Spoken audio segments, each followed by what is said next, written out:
All right, cheers from Jimmy K's, Trisha Gray, a great bartender shooting this on the smartphone AT&T, and this is Greg Diola's. And when you think Yingling, America, and the great country that we call home, the oldest brewery, think Eddie Shewalk in Rochester. All right, folks, as always, whenever I come to Jimmy K's, you have to shout over the crowd.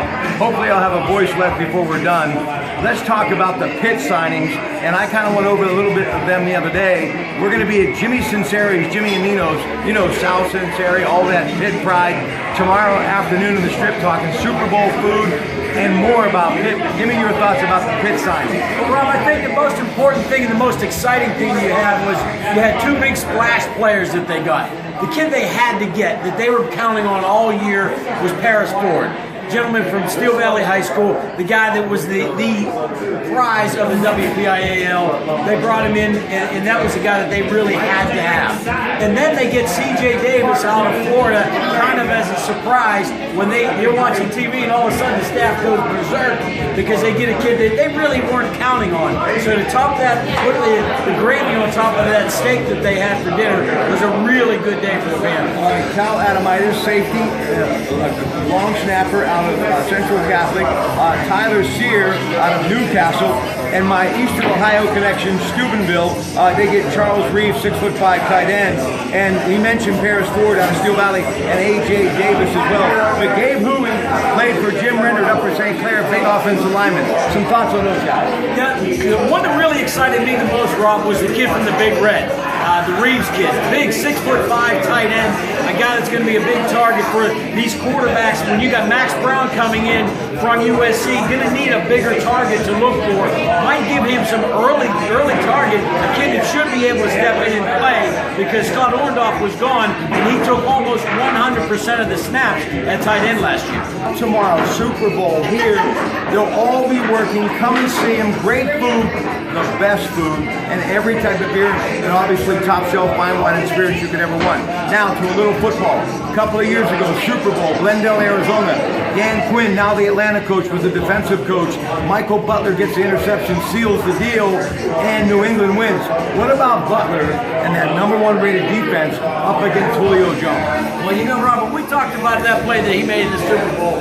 If you ask me, I think somehow, some way New England knew that play was coming. Whether it was scouting, they said it was all formation. I think somehow, some way, they had some spies on that one. Because to make that interception at that time of the game, when everybody in the country thought Marshawn Lynch was going to get a handoff and take that ball into the end zone. But that's all water over the dam, whatever you want to call it. It's a whole new ball game. You got Dan Quinn, who's had the game plan a defense for this team before, only a couple of years ago. So now you got him working in a situation where he's after the Patriots for this game. Should be interesting. I'm looking for the score to be, if you're a gambling man, take the under. I think the winner of this game is going to be in the 20s. All right, and by the way, the game 6:30 on Fox. My girl, Lady Gaga, going to be performing at halftime. Luke Bryan with 17 #1 hit records, going to be doing the Star Spangled Banner. Vic Beasley, most sacks in the league. How crucial is he? Well, don't forget now, you got Tony Bennett also working in there with Lady Gaga. Yeah, I left my heart in San Francisco, Tony Bennett. Go ahead. Yeah, you know what? A bunch of defenders in this game that are really kind of nameless, faceless type guys. I mean, yeah, they have stats, but they really aren't guys that are, well, obviously they're not Pro Bowl players because the Pro Bowl's already been played, but I like the way that these guys play as football teams as opposed to a bunch of individuals. Listen, we got a crazy week. We're also going to bring you something from the Corner Grill. We've already been to Woolly Bullies and, of course, the Brighton Hot Dog Shop. Been a great week, but we're going to top it off Sunday after the Coos Market Black and Gold Sunday show, and the show after the show on Facebook and YouTube by rolling with your Pratte Pack to Eastern Ohio to Lou Bellino's Casa de Emmanuel. We'll be hooking up with you at halftime and the post-game show as well in his big banquet room. If you get a chance, hope you roll with us. But any of the places that I mentioned, you're going to have a great time from kickoff to the final gun. Okay, Brady versus Quinn. You got Brady versus Quinn. I'm going Brady versus Quinn because you're right. He's not playing against Matt Ryan. He's playing against Dan Quinn. And that's the matchup. Quinn's already kind of matched wits with those guys, and I thought had him beat in the Super Bowl 2 years ago. So don't sell these guys short. This is a pretty good coaching staff. 27 defense giving up the most points in the National Football League. So this could be a bloodbath if they don't find a way to lock Brady down early. You gotta hope it's not, Rob. I mean, everybody had all these big celebrations, big parties for a Super Bowl. Hope for a good game. That's the most important part. It's a national holiday, in my opinion. It's one of the days of the year that everybody points to. We hope to have a good football. Last thing, could LeGarrette Blount steamroll Atlanta? He could. He's a big, bruising running back. It could happen. I don't think it's going to happen, but he's the type of player that could put that package together. One thing I find interesting about Super Bowls, Rob, you have this history of somebody going off the deep end as they go toward the Super Bowl. Remember a few years ago there was a center named Barrett Robbins who ended up going across the border to Tijuana and just kind of went off the face of the planet. The Falcons had a guy named Eugene Robinson get arrested for picking up a prostitute the night before a game. Something strange, something weird often happens at this time.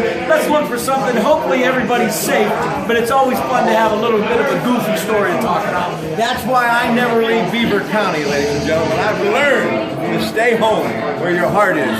Okay, one more thing. Lady Gaga. I'm really excited about that. I hope she's wearing a meat dress. She got to go back with the meat dress. That would be a Well, at her press conference, it looked like my prom date from 1975. She looked beautiful, but I love her on stage with the makeup and the getup and just like letting it go. She's pop culture. She's something that Andy Warhol would have loved to do. Andy Warhol would have loved to do it other than, but you know what I mean. Andy Warhol rocks, baby. All right, listen, have a great rest of your night. Don't forget, they are awesome, these wonderful bartenders, Jimmy K. The food that they sling, it doesn't get any better than that, folks. And we will be back much more throughout the week. Jimmy Sinceri's tomorrow. Yes, we're going to be there. And we also have the Quarter Grill coming up. Join us.